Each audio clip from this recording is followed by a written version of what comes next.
So this week, what we're going to be doing is looking at kind of the tips and techniques that you'll be needing in order to prepare to present your speeches next week for your third speech. Um, there are some techniques I wanted to review. So at the beginning of the week, we're going to go over kind of tips and corrections, maybe some bad habits you've fallen into. And then the second part of the week, we're going to look at writing a speech, and review some of the principles for how you might do that. And then we'll end with how to edit your speech, because on Friday you have an entirely complete written draft of that speech that's due. So kind of keep in mind that that's the process. It's going to be a review week, but there might be some tips and techniques that you might not be as familiar with, that can kind of help you to refine what your final product is going to be. So another note on this is, with public speaking, it's even more difficult to do this online because obviously the pattern that a public speaking class ought to take is about 1/3 instruction and then about 2/3 practice and critique and analysis, which obviously we can't do that. And even in the name public speaking, we aren't able to publicly do this. So I've had to kind of revamp a couple of things. We also don't have a textbook, so it makes it a bit more challenging. So I found a resource through lots of searching, and this is a resource called 6 Minutes. This is a professional, a professor. He's an engineer. He's a communication, kind of a communication engineer, if you will. And he has received lots of accolades for his presentation skills. And so this is his resource and website. So we're going to be using some things from this week to kind of help ground our conversation. The first thing I wanted to point you to is the audience analysis PDF. So this is a demographic analysis, a psychological analysis, and a contextual analysis. And we've talked about all of those different elements before when we talked about audience. But like I said, this week is going to be a review, and we haven't talked about audience in quite a while. But last week, I required you to do an audience analysis of your own on your intended audience for major paper, or this major project 3. And I think this just kind of helps to facilitate your expectations even further. And so I like how it has the 2 columns. One is obviously here's the criteria, but then this question, to align with your audience, how can you enhance your content?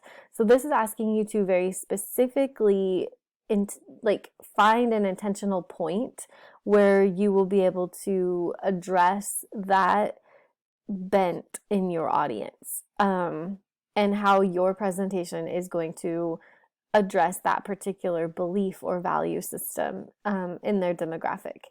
And then that question continues, but then it looks at their psychological predisposition as well as their contextual analysis. So for instance, is this going to be more of a professional or a casual presentation? Is the audience going to be what are some of the value systems they're going to have? What problems will they have with your content? So I'm going to ask you to fill this out as a homework assignment for your speech so that it gets you thinking about and reinforcing those skills.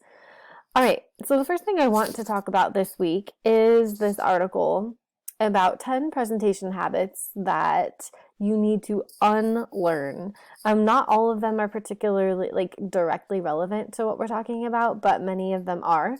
And so you come into public speaking obviously with some expectations, and we're going to have to kind of revamp some of those. So let me point to the ones that are relevant. One is just turning off the lights during presentations. A lot of students ask hey, can I turn this off because I have a PowerPoint presentation? And I think we know by now, no, we can't turn the lights off. Why? Because the goal is to make you as the presenter the focus of everything that's going on in the presentation. So you don't get to have a buy on that, but you have to be fully engaged and fully the center of attention. Okay, The second one I did think was actually relevant to what I've seen in our class, and this is relying too heavily on one leg of the presentation stool. So Jim Endicott, he's a famous communications specialist, has said that public speaking has it's like a three-legged stool. You have speech and content and of your message, then you have the delivery, and then finally you have the virtual presentation. And since there are three legs to this stool metaphor, students tend to have the following bad habits. Sometimes they put too much focus on content while ignoring their delivery and visual presentation. So it's like, oh, I have to do all my research, I have to get my presentation up to speed, I have to make sure that my warrants are backed effectively, and what they do is they spend too much time on the content and not enough on delivery. Other times they spend too much on their visual presentation, but then the delivery and kind of the quality of the information in the presentation is lacking. And then finally, several students focus on the delivery, which this is much more rare, but some students can focus more on the being more animated and like theatrical kind of, and they don't develop their content as well. And they depend more upon their, well, this calls it their wits, but I would say more like your previous knowledge, like, and I do see this in our class to some degree with some of you thinking like, oh, I can just kind of speak off the cuff because I've got this. I'm generally good at this. It's kind of natural for me, and I don't spend too much time developing my content. Well, that becomes obvious. And so all three legs must work together successfully in order for your speech to be resonant with your audience. How do you unlearn this habit? Well, what you will need to do is, part of what I'm going to be requiring you to do is to write out your entire script, and then focus on learning the importance of all three portions of it. So develop your strong presentation in the following ways, which means like if you write out your script and you realize like, okay, my content is good, you have to spend some time on what are my visual presentation aids going to be, what will my manner be and my gestures, who is my audience, and then finally you need to think about that last piece of my delivery. Am I like well versed in this? Do I know what I'm talking about? Am I comfortable with it? Am I fluent? Because that will be kind of one of the number one things to break the entire presentation is if you don't practice the fluency with which you deliver your speech. Okay. Number 3, believing that an informative topic will inevitably bore the audience. Informative speeches are often difficult for students because they forget the importance of creating engaging speech content. Okay, so for example, one presentation, my students are asked to watch a TED Talk and analyze that talk in 5 minutes by answering 5 questions. And this is often the worst batch of presentations that students get. But it doesn't have to be boring. You need to work on storytelling. And your information should always be layered with a story. So just like layers of a cake, it says students often forget that story is important. And they tend to stick to a matter-of-fact sense of reporting on an issue. But it does not have to be that way. And we're going to look at some other examples where story is layered with information to make it more accessible. So how can you unlearn this habit of like just presenting boring, run-of-the-mill, uninteresting content? Well, he highlights it here. Use storytelling. Make certain all of your stories relate to that central focus of your speech and incorporate audience participation and interaction into your presentation. So it's also important that you select an amazing topic that energizes you, that gets you excited about, that your passion is able to come through. And so we're going to get to that next, which is another flaw, is choosing bad topics. Bad habit number 3 leads into this fourth. The examples of bad topic include tired, overdone subjects such as capital punishment, abortion, fast food, violence in the media, gun rights. Because these tend to be bad topics because we've been hearing about the same arguments for at least 20 years. And the presenter rarely offers anything new. So the message becomes boring. Another example of a bad topic is one that a student is not personally interested in or connected to. Passion in delivery can only come through when there is a true connection between the student and the topic. So a student last month ran her persuasive topic by me 2 weeks before presentation day. She wanted to discuss the importance of water. I immediately yawned, but pressed her to find out why she was interested in this topic and how she planned to make it engaging. Because of her passion for the topic and because she weaved in storytelling, the topic came alive on presentation day. She didn't rely on cliches and instead put personal, authentic experiences into her speech. Her presentation was one of the best speeches that day. So how do you unlearn choosing a boring speech topic? Well, sometimes you can't help it. Sometimes you're assigned a topic. In this case, you were not. But if you have a bad topic, you need to kind of imagine yourself standing in front of a crowd. They have slumped shoulders, you have sort of a defeated sense of communication, and your audience is going to mirror back that negative attitude. So don't choose a bad topic and don't let bad topics defeat you. Use storytelling, sprinkle in humor, and do a lot of research. A research study revealed that The Daily Show and Colbert Report viewers are the most informed and have the highest knowledge of national and international affairs. And nothing can be as dry and boring as news. Remember, humor helps audiences retain information, and funny stories are a great way for people to retain that information that you're communicating. So your presentation doesn't have to be bland and dull. Okay.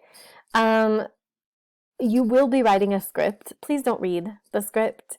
The best way to plan for a speech is to use an outline.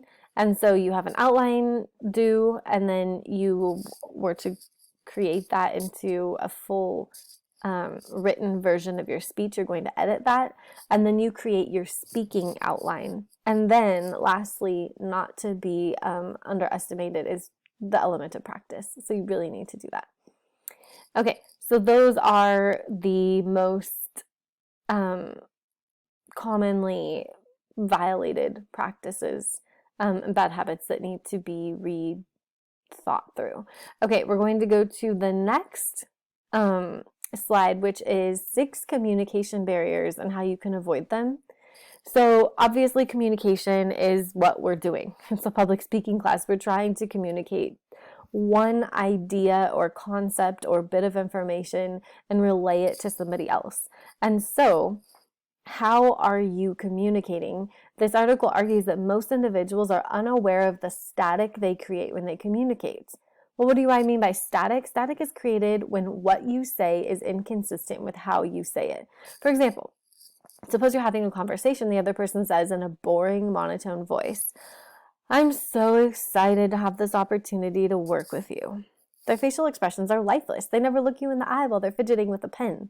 Most likely you'd question their credibility and knowledge and not take action on what they have to say. And so this is going to help you understand that static that you're creating for your listeners when you are not fully invested in your topic. So, you are invited to watch this film. I'm not going to play it here, obviously, but the article will be linked. And so view the video below, and then it's going to be talking about, like, who are you talking to and kind of that awareness of audience. So communication barrier number 1 is a lack of enthusiasm. Do you really believe your product is better than the competition's? Do you look as confident as you say you are? And what does your facial expression communicate about that? How do you avoid this? You need to show some enthusiasm. Pay attention to the type of facial expressions you use when you use them. You may not be aware of when you frown or roll your eyes or scowl, so watch yourself if you film it. Make sure your facial expressions are appropriate based on your topic, your listeners, and your objective. When you're smiling, are you communicating a serious or a negative message?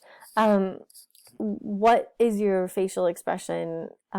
Is there kind of like a disparity between what you're expressing and what you're saying? And then once you've increased your awareness of facial expressions, incorporate them into your message and match the appropriate expression to each situation. And we would practice this in class if we could, and I would practice having you say, like, "I'm so excited about the end of the school year," or that school's going to be out for the coronavirus, or whatever it might be, and to see if your facial expressions match that statement. Or, "Oh, I hate math so much," or, "Oh, this English class and public speaking were so boring." Like, how do you say that? Are you monotone, or does your facial expression mirror that content? So I'm going to end this one here, and then we'll move on to part 2 for this portion of the week in the next video.